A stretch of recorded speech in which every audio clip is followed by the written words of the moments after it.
Hello friends, the ongoing chapter is Cell, the unit of life. So, already we have started this chapter in the last class and we have covered most of the points which is covering prokaryotic cells, and we saw the differences between a prokaryotic cell and a eukaryotic cell. So, prokaryotic cell mostly it was covered, some points were left out. That is what we are going to cover, and we will move into the eukaryotic cell today. Okay. So, the whole chapter we are not going to complete, a part of it we will complete today, and the next class almost the chapter will be done, right.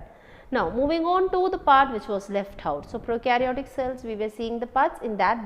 The next part what we are going to discuss is ribosomes. Okay. So, what is ribosomes? So, ribosomes you can find the structure of the ribosome will be like this.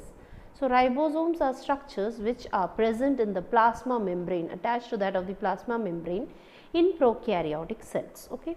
So, in eukaryotic cells are also present, but what is the difference? Now, when you are seeing these ribosomes, the ribosomes are present in the plasma membrane in prokaryotic cells, as well as they are out 70S unit. Okay. So, what do you mean by the 70S? 70 here, S is standing for, is signifying a symbol. What is the symbol? It is Sydberg unit. What is it? It is Sydberg unit. Now, what is the difference between the eukaryotic ribosome and a prokaryotic ribosome? Listen carefully. In case of prokaryotic ribosome it is 70S, and in case of eukaryotic ribosome it is 80S. Okay. So, eukaryotic ribosome, the Sydberg unit when you are seeing how much it is 80S, and for prokaryotic it is 70S. Now, this 70S when you are seeing, look into the diagram, it is made up of 2 units. 2 units combined together, it is giving 70S. What is 70S? Sydberg unit. Sydberg unit it is a centrifugation. Centrifugation you may be knowing, settling down based on the density. Okay. So, that is one unit. So, when you are seeing the 70S unit of ribosomes, they are made up of 2 subunits. So, this is the smaller lighter unit and this one is the heavy subunit. So, how many units are there? So, one small unit is there and one big unit is there, isn't it? So, these two together is forming a ribosome. Now, this small unit and big unit, how it is distributed, you see 50 plus 30. The bigger one is 50S and the smaller one is what? 30S. Now, what the question comes, when it is 50 plus 30, then the answer should be how much? It should be 80, right? But why 70? Isn't it? So, the question usually comes. So, one is a bigger unit which is having the sedimentation coefficient in centrifugation to that of it 50S, and other one is 30S. So, why when it is clubbed together it is becoming 70S. So, listen why it is happening so. So, what happens is that when 50 and this 70 they sit together, when 50 and this 30 sit together. So, this is 50 and the other one is 30. When they sit together, you can find 10 is being submerged, means one is sitting on the other creating a pressure, and this sum of part of this is getting where immersed over here. So, in this portion you can find what it is happening, it is becoming 70. Okay. The same in case of your eukaryotic ribosomes, they are having 40S as well as they are having what? They are having 60S. Okay. Now, what will happen is that when the smaller unit sits over the larger unit, this place, this is being taken, it's been reduced, the size is reduced for the same. So, it becomes how much? 80, which means that 20S is present over here, where this common for both this unit as well as this subunit, because of which it becomes what? It becomes 80S. Okay. So, here 30 plus 50 is equal to 70S, where in prokaryotic ribosomes. Okay. So, they are made up of 2 subunits. What are they? 50S and 30S, which when present together. So, when they are coming together, in the middle a part is shared by both, that has to be reduced. Okay. So, that is becoming how much? It is becoming 70S prokaryotic ribosomes. Ribosomes are site of protein synthesis. Listen carefully students, you will be discussing about the same in detail in class 12. As of now, you know to know that for synthesizing protein, there is 2 steps involved. Okay. How many steps are there? There is 2 steps involved. So whatever protein my body need to make, it has to be determined by the gene which is present in my body. So the genes are only coding for specific proteins. Now where is the genes present? The genes are present in the DNA. So from the DNA, when you are seeing the mRNA, there is an RNA called as what? mRNA is being made. From this mRNA only what is made? Protein is made. Okay. So there is a process. This process, when you are seeing, from DNA a gene is being copied to mRNA. Okay. So the mRNA is copying the gene, and thereafter they are helping in the production of this protein. This is a single step, means you can find this is a step. Here DNA to mRNA, the process we call it as transcription. What do we call them? We call it as transcription. And this mRNA to protein, we call it as translation. What do we call them? We call it as translation.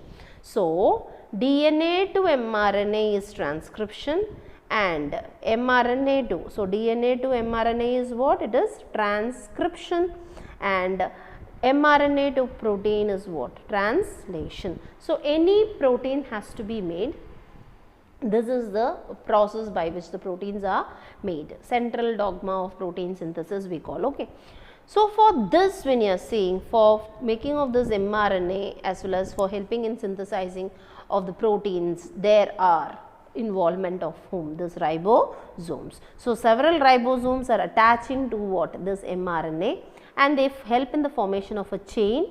We call it as what? Polyribosomes. And this polyribosomes are undergoing, means mRNA with the ribosomes, they are undergoing translation process and they are making protein. So what is the function of ribosome? If simply asked, 1 mark answer, protein synthesis. They are helping in what? Protein synthesis. But how? If the question is asked, then you have to say that this ribosomes are coming in contact with that of what? The mRNA, while after transcription. Thereafter, they are helping in the formation of polyribosomes, which helping in translation process to convert it into protein. So since they are involved in translation process, we signify them as protein making or synthesizing units. Okay. So this is the regarding your ribosomes. Hope it's clear.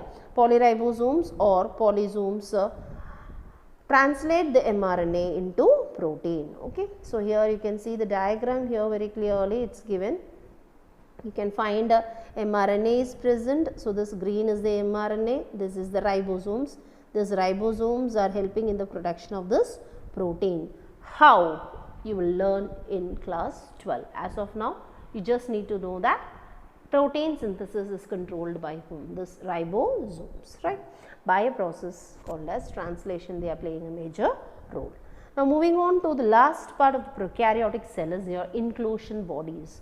You can find in a prokaryotic cells many bodies are present which are storing some substances. Okay. So what are the different inclusion bodies or reserve food materials are stored in some structures. So those structures we call it as what? We call them as inclusion bodies. So reserve materials in prokaryotic cells are stored in the cytoplasm in the forms of inclusion bodies, right?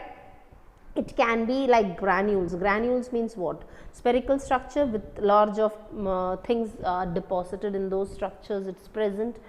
Synophysine granule, glycogen granule, phosphate granule. So any nutritive substances can be stored inside a spherical structure, we call it as what? The granules, right? And some of the gases are also stored in case of this prokaryotic cells. So those gases which are stored, we call it as what? Gas vacuoles. What do we call them? Gas vacuoles. So in blue-green algae, when you are saying nitrogenous gases, all those things can be stored with the help of what? Some inclusion bodies. These inclusion bodies we call it as what? Gas vacuoles. With this, we are winding up with the prokaryotic cell, and now we are moving into the eukaryotic cell. Listen carefully, students. Now this eukaryotic cells, when you are seeing plant cell, animal cells are coming under eukaryotic cell, and you already have some idea about the same. You have learned in your class 9. Now the first part of the eukaryotic cell what we are going to discuss is the cell wall, right. So, the cell wall is the thing which we are going to discuss. So, before that you can see diagram showing one is your A is your plant cell and B is your animal cell. So, what is this? This is a, you can find this one is animal cell and this is your plant cell, okay. So, you can find this is your animal cell and this one is your plant cell. Plant cells are having somewhat hexagon like structure, animal cells are somewhat oval in nature. So, these are the differences, and you can find some parts are present in plant cells which is absent in animal cells, okay. So, that you can find it out from the diagram, like you can find cell wall in case of plant cell, the cell wall is absent in case of animal cells, isn't it. You can find chloroplast or plastids in case of plant cells and you cannot find it in the animal cells. You can find a structure called as centrosome. What you can find? You can find centrosome, centrioles in case of animal cell, but you cannot find the structure in the plant cell, okay. You can find big vacuoles where in the plant cell, but you cannot find the structure, the bigger one, smaller ones are present, but the bigger vacuoles are absent in what? The animal cell. So, some differences are present in both plant as well as the animal cell, that you just have to observe the diagram and you can make it out, right, or else I will be giving notes, and that also the differences can be seen, okay. Now, moving on to the first part of a plant cell, that is the cell wall, okay. Cell wall, outermost covering, tough rigid covering, and whenever the plant cell dies also the cell wall remains intact, because of which you can find the wood and all is having its own shape. In spite they do not have a bone skeletal system, the cell wall is giving them what? A framework, okay. So, even dead they are intact. Why? Because they are made up of very hard substances, cellulosic substances, that is why they are much harder in nature, okay. Now, the cell wall, when you see, the cell wall is made up of 3 parts, okay. We are going to discuss about the cell wall. The first formed wall, okay, somewhat softer, okay, that one we call it as primary wall. What do we call them? We call them as the primary wall. Later, when the plant grows, okay, they are becoming much older. In that case, secondary growth is taking place. What do you mean by secondary? The young parts and all, meristematic parts and all is over. Now, permanent structures they are going to develop. So, while they are starting to develop this permanent structure, which means the plant has grown up to some extent, now they are going to go for being an adult, going to develop reproductive structures like that. So, that time you can find the plant is undergoing what? Secondary growth. In case of secondary growth, the cell not like the herbs, means you can find they are becoming what? They are becoming much harder in nature. They are developing much harder cell wall. We call it as what? The secondary wall. What do we call them? We call them as the secondary wall. Inside, inner to it, in the plant cell you can find what? The plasma membrane, or as already said, selectively permeable membrane, or differentially permeable membrane, or semi-permeable membrane, or simply cell membrane, okay. So, that is present inner to it. So, the green color what you see, the coating, we call it as what? We call them as the primary wall.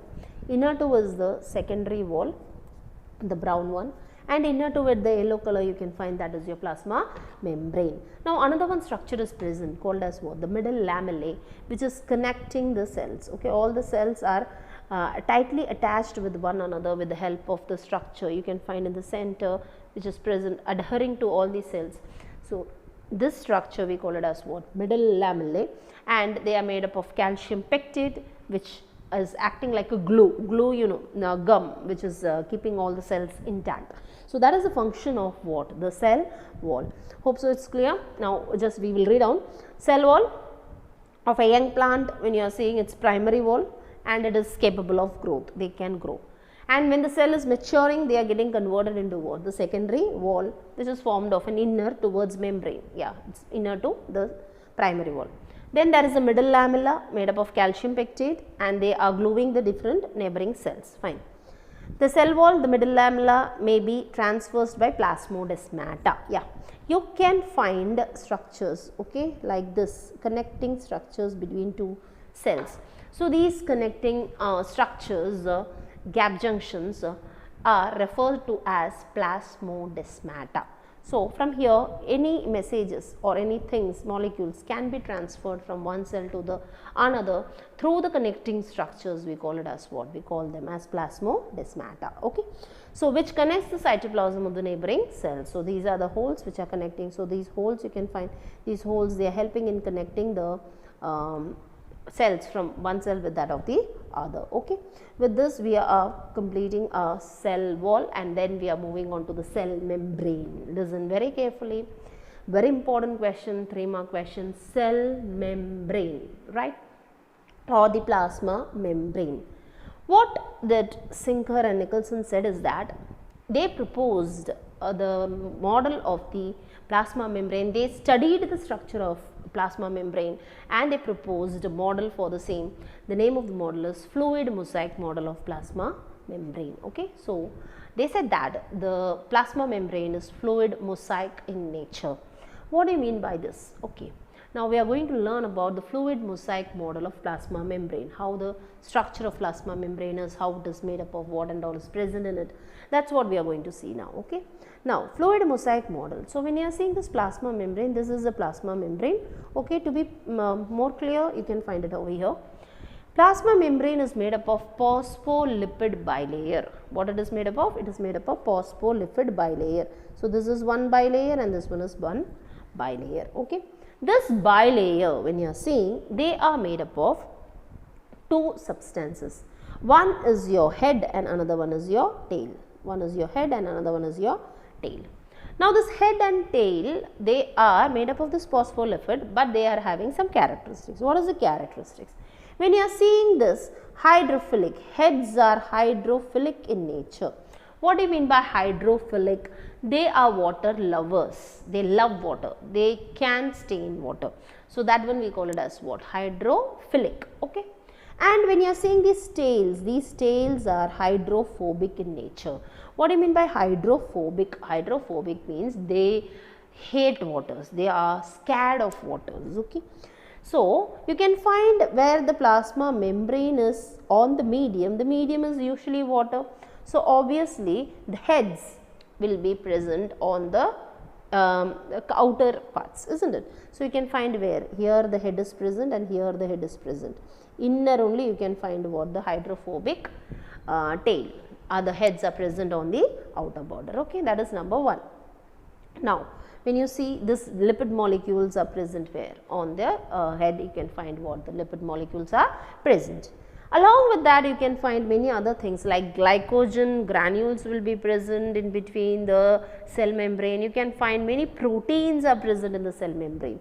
Okay, along with the phospholipid bilayer, there are proteins. So, what are the proteins? Proteins, when you are saying this is what? Protein molecule. So, this is a protein molecule, this is a protein molecule. This protein molecule can be of two types. Okay. So, what are the two different types of proteins when you are seeing? One is your extrinsic protein and another one is your intrinsic protein. Okay. So, one is your extrinsic protein and another one is your intrinsic protein. What do you mean by extrinsic protein? The protein molecule which are present on the surface of the plasma membrane, we call it as what? Extrinsic protein, outside. Okay. And intrinsic or integral protein, when you see, what is that? It is the protein which is present inside the plasma membrane. Okay. Along that, with that I told you they are having cholesterols. Okay. Cholesterol will be present where? In the plasma membrane.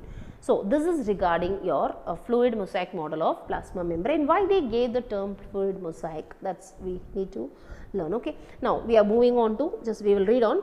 Proteins and substances such as cholesterol become embedded in the bilayer, I told you. Fine. Base. We will start from here. The plasma membrane that surrounds these cells has two layers. Okay. A bilayer of phospholipid. Each phospholipid has a head and a tail. Head is hydrophilic in nature and tail is hydrophobic in nature. Both the layers have the hydrophilic head pointing outside and hydrophobic tail pointing inside of the bilayer. Hope it is clear. Now, proteins, cholesterols are embedded within the bilayer, giving a look like a mosaic look. Okay. So, mosaic flows you would have seen, isn't it? That sort of look they have. Because of the plasma membrane, they have the consistency of what? The vegetable oil. Like vegetable oil, substances can move in and move out easily. They are not that stiff enough, okay, they are not that hard enough like cell wall, they are not that hard enough. Even if the pores and all are not present also, some substances can easily move in and move out, like along with the oil they can mix up and they can easily come in and come out, but all the substances cannot. That is why the name is selectively permeable. Some substances they allow to take entry, some substances they allow to move out. They select and allow things to get in and get out. Okay. So, while they have a consistency of what? The vegetable oil at body temperature, they are like having the properties of what? The vegetable oil. The proteins and other substances can easily move across it. Okay. They can move, it is not that rigid, they are not placed where they have to be. They can move easily from one place to another within this bilayer. That is why it is called as fluid mosaic. Like fluids, they flow, isn't it? They cannot stay in one place. So, here also this integral protein, cholesterol, they can move within the bilayer. That is why the name is called as what? Fluid mosaic model of plasma membrane. Now, proteins can be classified as integral and peripheral. Peripheral I told you, extrinsic, integral is intrinsic protein. Peripheral protein lie on the surface of the membrane, while the integral proteins are partially or totally buried in the membrane. It is present inside the membrane. Okay. So, that is your fluid mosaic model of the plasma membrane.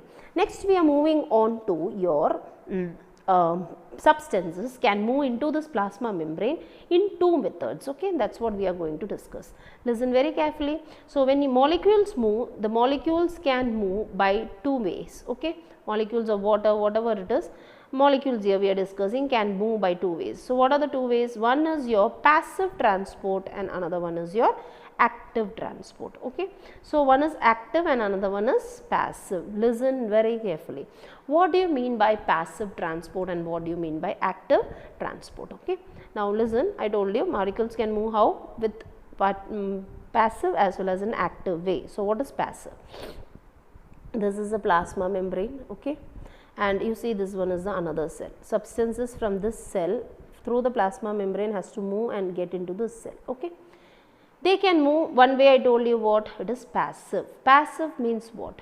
Here imagine the molecules, calcium molecules or any molecules are present in higher concentration. Okay. So, here how many are present? 100 is present, but here you can find only 50 molecules are present. Now, substances, this 100 molecule, that molecule can move from a region of high concentration to a region of low concentration passively. Passively means what? There is no need of energy. Substances, when you just for an example I can tell you, simple diffusion, you are applying perfume. Okay, you are sitting in one corner of the room, there you are taking and applying the perfume. In the beginning you can find the one who is nearer to it can smell it. After some time what will happen? The one who is away from them also can smell the same, right? So, what is happening? The perfume molecules are moving where the perfume was sprayed was in higher concentration. From there through the air it is moving and reaching the they are covering most of the areas, isn't it? So, molecules what they do? They move from a region of high concentration to a region of low concentration. This one we call it as what? Simple diffusion. Here what is not needed? Energy is not needed. Nothing is needed. Okay. To spend energy and move, no. It's just moving just like that it is happening.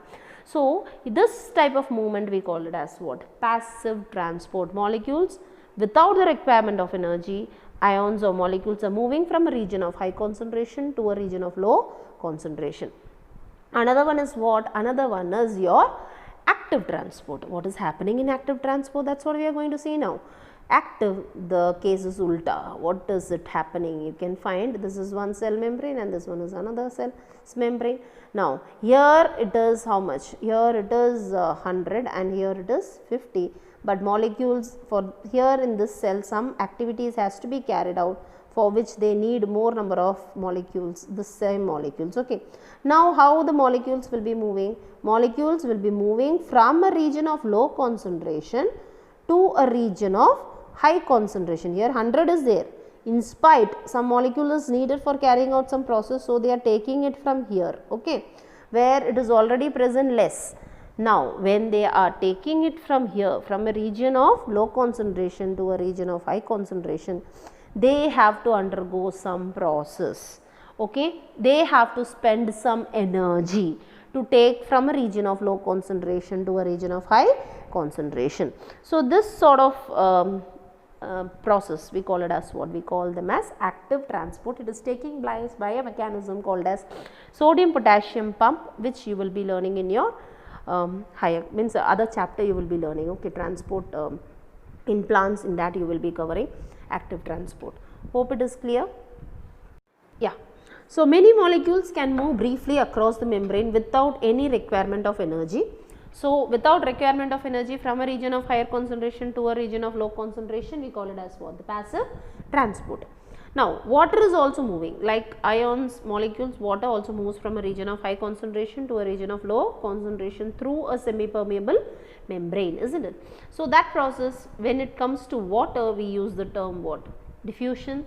Through a semi-permeable membrane. For water, we use the term osmosis. What is the term used? Osmosis, okay. So, osmosis is the movement of water molecules from a region of high concentration to a region of low concentration through a semi-permeable membrane. So, that is the plasma membrane, helps in the movement of water, plasma membrane helps in the movement of ions or molecules. If it is moving from high to low without any requirement of energy, passive. When it is moving from low to high with spending some energy, it is called as what? Active, and it is taking place by a pump called a sodium potassium pump, which you will learn later. Now, moving on to the next part. So, we have discussed cell wall, we have discussed cell membrane. Now, we are moving on to a structure called as endoplasmic reticulum.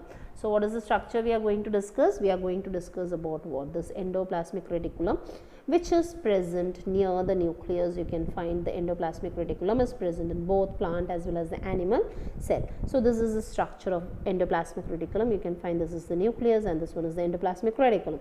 This endoplasmic reticulum, when you are seeing, they are like this tubular structure. They are having inner fluid, the white one is the inner fluid and the blue color outside also they are having connections filled with what? The fluid, isn't it? And in some of the endoplasmic reticulum, you can find round structure, bead like structure, black dots are present. So, that one we call it as what? The ribosomes. If the ribosomes are present in the endoplasmic reticulum, we call them as rough endoplasmic reticulum, and if the ribosome is absent in the endoplasmic reticulum, we call it as smooth endoplasmic reticulum, okay. So, this one you can find this is smooth because what is not there? Dot dot dot dot is not there, ribosomes are absent. So, it is smooth endoplasmic reticulum and this one is your what? Rough endoplasmic reticulum, okay. So, these are the structure of endoplasmic reticulum. So, endoplasmic reticulum divides the intracellular space into two distinct compartments. I told you they are dividing it into two distinct. So, intracellular space is being divided into two distinct compartments. One is the inner white one, okay, and another one is what? The outer part, okay. So, luminal inside in ER and extraluminal, that is in the cytoplasm. One is present in the cytoplasm, the blue is present in the cytoplasm and the white is inner, okay. So, endoplasmic reticulum is dividing into two distinct compartments. One is the luminal inside endoplasmic reticulum and another one is the extraluminal, that is in the cytoplasm. The endoplasmic reticulum bearing ribosomes on the surface are called as rough endoplasmic reticulum. Absence of ribosomes, they appear smooth and then they are called as what? Smooth endoplasmic reticulum. And what is the function? Since the ribosomes are present, obviously they help in what? Protein synthesis. They help in secreting some substances, as well as when you are seeing this SER, that is smooth endoplasmic reticulum, playing a major role. They do not have ribosomes, right. So, protein synthesis is not doing, it is doing the synthesis of lipids. They help in the synthesis of lipids. Lipids means what? Oil, okay, is secreted by whom? The smooth endoplasmic reticulum. Other than that, from the endoplasmic reticulums only you can find the Golgi bodies and lysosomes are also coming, okay. Listen carefully. So, Golgi apparatus. So, the next cell organelle what we are going to discuss is Golgi apparatus. So, first cell organelle what we discussed is what? It was endoplasmic reticulum. The second cell organelle what we are going to discuss now is your Golgi bodies. Whether this endoplasmic reticulum, Golgi bodies, lysosomes are present in prokaryotes? No, it is not present, okay. Now, this Golgi apparatus, okay, how the Golgi apparatus look? It looks like this, right. So, in the plant cell or the animal cells, if you want to see the Golgi apparatus, so you can find this is the Golgi apparatus, okay. So this Golgi apparatus, characteristic feature when you are seeing this Golgi apparatus was first discovered by Camillo Golgi. He was the first who observed Golgi bodies. Okay. So how was this Golgi bodies formed? This one also you should know that this is rough endoplasmic reticulum. From the endoplasmic reticulum only what is formed? This Golgi bodies are formed. From the Golgi bodies only what is formed? The lysosomes are formed. So Golgi bodies, basically speaking, they are formed from where? The endoplasmic reticulum. So Golgi body is made up of flat disc shaped sacs. These disc shaped sacs we call it as what? We call them as cisternae. What do we call them? Cisternae. So this is the disc shaped sacs, like this, the sacs will be present, isn't it? So these sacs we call it as what? We call them as cisternae. Okay. And when you are saying the diameter, how much the diameter will be? It will be 0.5 micrometer to 1 micrometer. They are stacked parallel to each other. Yes, when I am drawing, one is parallel to the other. They are parallel to one another. Okay. So that is another characteristics. The Golgi cisternae are concentrically arranged near the nucleus. Yeah, they are arranged where? Near the nucleus. So just near the nucleus you can find the Golgi apparatus will be arranged. So where it is present like this, you can find here and all will be Golgi apparatus will be present just concentrically in the form of a circle. It will be present around. Okay. So that is another one characteristics of what? This Golgi apparatus. And they are having two portions, okay, distinct places. One is convex cis or forming phase and another one is concave trans or maturing phase. What is convex cis and concave trans? See, one is this convex inner side you have to see. So here the nucleus is, this is the Golgi bodies, isn't it? So where it is just forming, the Golgi body is starting to form near the nucleus, the phase is what? It is convex in nature, isn't it? Inner part you have to see. So this one is convex. And when you are seeing they are moving away from the nucleus, it is becoming what? Concave. Inner part is what? Cave like, isn't it?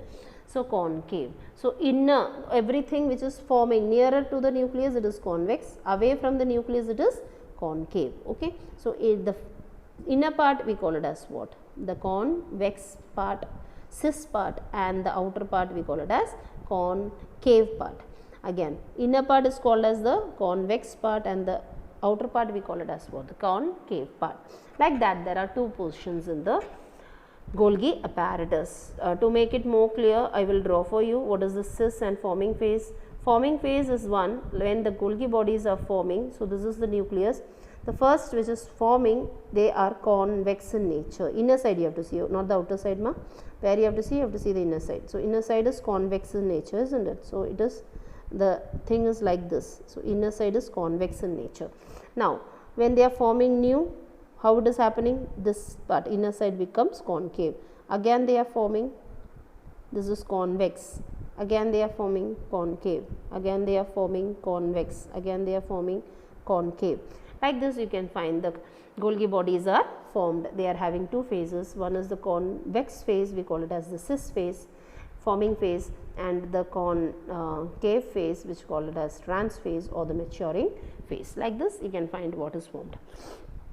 Golgi bodies are formed from the endoplasmic reticulum, and these Golgi bodies are helping in what? Secretion. They are called as the secretory unit. They are helping in packaging materials from the nucleus. The things are being taken and it is being transported to different parts. Okay. So that is what the performance of what? This Golgi apparatus. So they are helping in secreting substances as well as they are acting as packaging materials, transferring materials from the nucleus. They are taking and it is the things, proteins, whatever it is, it's been transferred to the other parts of the cytoplasm of the cell. Okay. So that is the function of what? This Golgi bodies. So endoplasmic reticulum, I told you, rough endoplasmic reticulum protein synthesis, smooth endoplasmic reticulum, they are helping in what? They are helping in fat synthesis, that is lipid synthesis, as well as endoplasmic reticulum. To some extent they also provide a framework to the cells. They give a shape to the, especially to the animal cell, because cell wall is absent, right. Golgi apparatus, they are helping in secretion as well as they are helping in packing of materials. And the next point what we are going to discuss is your lysosomes. So lysosomes, where from it is formed? So the round structures you can find, vesicles in the Golgi apparatus, that is later transformed, matured into These vesicles are later matured into what? Lysosomes. Some of them becomes lysosomes. So, in the lysosome what will be present? Listen, lysosomes are called as you can find it as suicidal bags of the cell. What they are, we are calling suicidal bags. So, endoplasmic reticulum is called as the skeletal system of the cell, and Golgi apparatus is called as the secretory unit of the cells, and lysosomes are called as suicidal bags of the cell. So, what do you mean by the term suicidal bags? Listen, they are membrane bound vesicle structure formed by the process of packaging in what? Golgi apparatus. So, from the Golgi apparatus only the vesicles are transferred and they are forming what? This lysosomes. These lysosomes, when you are seeing inside the lysosome, there are huge amount of enzyme, and these enzymes are having digestive property. What is the property? Digestive means they are having hydrolytic, means they will digest the things in water very easily. Whatever is present, whether it is protein or whether it is fat or whether any materials, can be easily digested because they contain enzymes which is having what? Digestive property. Okay. So, what are the enzymes which are present? Hydrolases, lipases, lipase digesting, protein digesting, carbohydrates digesting, water digesting enzymes are all present where? In this lysosomes. So, what they do is that, imagine this is a cell and this is a lysosome. Okay. So, some germ has entered into my cell. Okay. So, one germ has entered into my cell. Now, if this germ has entered into my cell, means my white blood cells couldn't function properly. Maybe that is why this they couldn't attack them. So, the germ has entered into my cell. Now, what my cell will do is that if this germ is growing here, they start to multiply, they can spread to the other cells, isn't it? So, what this lysosome will do? The lysosome, when they are detecting that some foreign body has entered into the cell, they will just study the composition of the foreign body and they will put what? They will put the digestive enzyme onto the cells. They will release the digestive enzyme. When this digestive enzyme is released, what will happen? The germ will be killed, or any toxin has entered into my body also. In the cell it has entered, means they will release those digestive substances, and these digestive substances are capable, means it is good. What they will do? They will kill, they will neutralize this germ or the toxic produced by the germ. And if this toxin is so much dangerous, sometimes what will happen is that after releasing, the cells itself will die. What happens to the cell? Because it is digestive, so that the cell will itself, proteases, lipases, everything is present, right? So, everything will be digested. So, when everything is digested, the cell itself will die. But whether this death is good or not, yes, they are committing suicide so that the other cells are protected. It is not moving on to the other cells. So, that is the function of what? This lysosomes. They are helping as suicidal bags, helping in digesting substances, and especially when you are seeing for foreign bodies and all, they are playing a major role. Okay. Other than that, lysosomes are also helping whenever there is need for some digestive properties, something has to be digested inside the cell. These enzymes are released in minute quantities, which helps in digesting the same. Okay. So, that is regarding your lysosome. Next, last one what we are going to discuss for today is vacuoles. Okay. So, what is a vacuole? Vacuole, when you are seeing, it is somewhat a spherical structure, big or small, present in both plants as well as animal cell, isn't it? So, when you are seeing this is a plant cell, it is a vacuole, a bigger one. Small vacuoles are also present. Now, when you are seeing an animal cell also where vacuoles are present, cannot find it out. Let me see where the vacuoles has been given here. It is not given anyhow. Vacuoles are also present where? In the animal cells, but very small in nature. Okay. So, this vacuoles, when you are seeing, they are. So, this is a plant cell having a vacuole. This vacuole is having a covering. The covering of the vacuole, we call it as the tonoplast, and this vacuole is playing a major role in controlling the water osmoregulation. They are playing a major role in what? Osmoregulation. Water content, how much it has to be, that is being regulated by whom? This vacuole. Okay. Or vacuoles are playing a major role for the same. As well as this vacuole are having some substances like you can find in amoeba and all, this food vacuoles and all will be present, where the food is being stored, it is being kept, as well as you can find excretory functions when you are seeing. contractile vacuole and parameciums and all. What they do is that excretory substances from here, all nitrogenous waste and all will be moving into this vacuole. This vacuole will move out and there they will go and burst and all the waste will be released out. Like that they are helping what? They are containing water, they are containing sap, means nutritive material, along with it excretory products are present. So that all are taken and it's been taken out of the cell and it is being cleared, okay, from the cell, which is not needed, excess anything is present. Vacuole is bound by a single membrane, we call it as what? The tonoplast. Amoeba, there is a contractile vacuole which I told you, they are helping in what? Excretion. So substances, nitrogenous waste along with water, they are mixed, they move to the surface of the cell membrane and then they release, okay. Many cells, when you are seeing especially in the protist, you know, protista, they are having what? Food vacuoles, and this food vacuoles are helping in what? Engulfing the food particles, digesting it, and the nutrients are used by the animal, the protist. So vacuoles are playing a major role because you know it's a unicellular animal. So digestion is being carried out by a single cell. So there this vacuole play a major role in the digestion process. The vacuole we call it as what? The food vacuole. With this we are stopping for today. Hope it's clear. Next class we will be discussing about mitochondria, thereafter plastids, many are present, any nucleus and all. Fine. So that's all for today. Thank you.